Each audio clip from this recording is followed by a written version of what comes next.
Hi, this video is the demonstration of the FUE donor scar, and the FUE is we harvest one at a time. We leave you thousands of dots of scar scattered throughout the back like mosaic pattern, allow you to wear your hair shorter.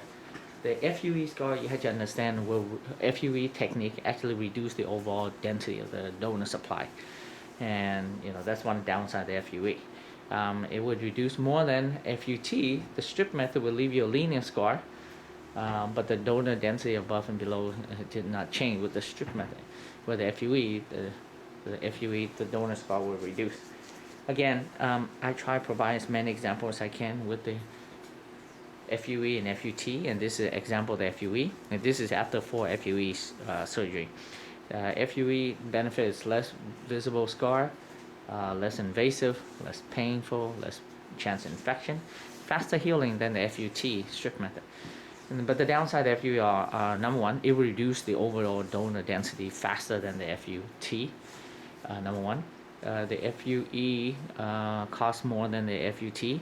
The FUE cannot do as much as the FUT per session, so we can harvest around 2,250 grafts to 3,000 grafts with the FUE versus the FUT. You can go 3,500 to 6,000.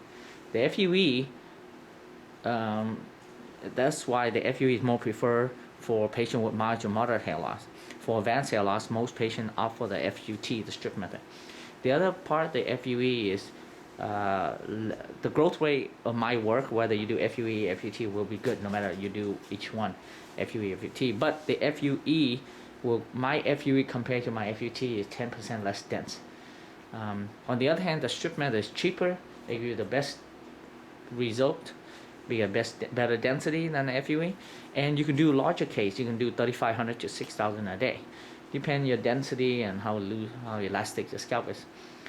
So that's why the FUT is more preferred for advanced hair loss. For mild moderate hair loss, it's more preferred to do. Most patients prefer the FUE for mild to moderate hair loss.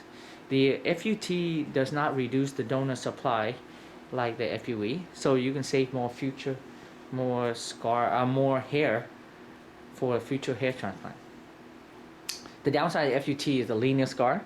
It's more invasive, more painful, and it takes a little bit longer to heal. But again, not much. It's 2 or 3 days.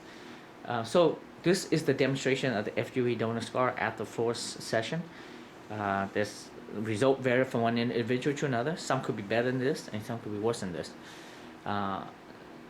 And the scar is there and it's permanent. Both FUE and FUT produce scar. There's no surgery without scar. I perform both FUE and FUT. Thank you.